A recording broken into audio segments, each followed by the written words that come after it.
২৪ বর্গ কিলোমিটার জায়গায় ১৩ লাখ মানুষ। এটা নিউ ইয়র্ক সিটির চেয়েও ৪ গুণ বেশি ঘন।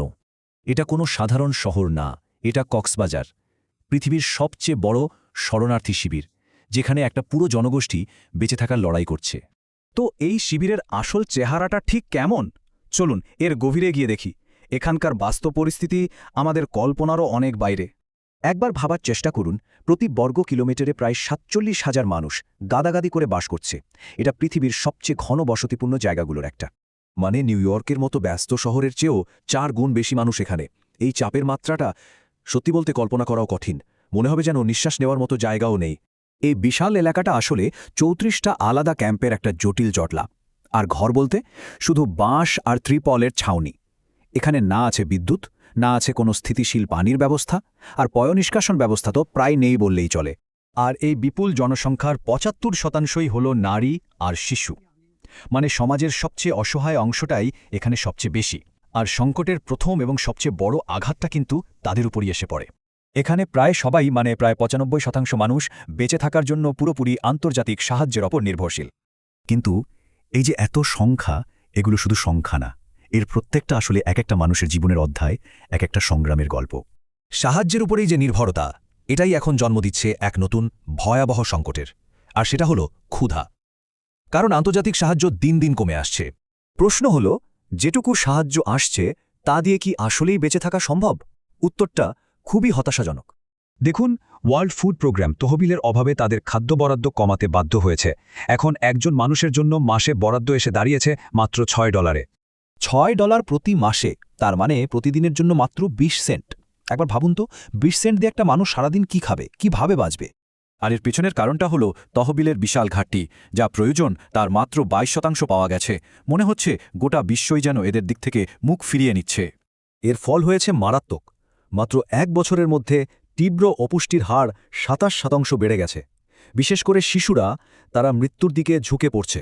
আবারও বলছি, এই সংখ্যাগুলো জাস্ট কোনো সংখ্যা নেই, এগুলো প্রত্যেকটি এক একটি মানুষের জীবনের অধ্যায়, এক একটি ক্ষুধার্ত শিশুর মুখ। শুধু ক্ষুধাই নয়, বিপদ এখানে সব দিক থেকে আসে। আগুন, বন্যা আর নানা ধরনের রোগ, মানে বাঁচার লড়াইটা এখানে বহুমুখী। আগুন লাগাটা এখানে কোনো বিচ্ছিন্ন ঘটনা না, এটা যেন একটা নিয়মিত দুঃস্বপ্ন। প্রায় প্রতি বছরই আগুন লাগে, আর হাজার হাজার মানুষ তাদের শেষ সম্বলটুকুও হারায়।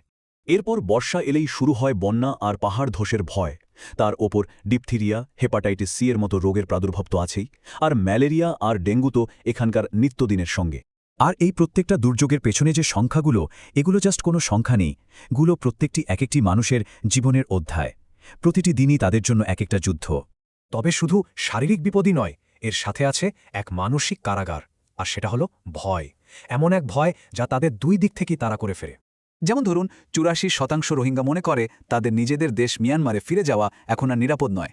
যেখান থেকে প্রাণ বাঁচাতে পালিয়ে এসেছে, সেখানে ফিরে যাওয়ার কথা তারা ভাবতেও পারে না। কিন্তু অন্যদিকে এই ক্যাম্পেও কি তারা নিরাপদ? এখানেও কিন্তু ৫৮% মানুষ নিজেদের নিরাপদ মনে করে না। তাহলে তারা যাবেটা কোথায়? একজন শরণার্থীর কথাটাই বলি, তিনি বলছিলেন, আমরা দেশেও ফিরতে পারি না, আবার এখানেও থাকতে পারি না।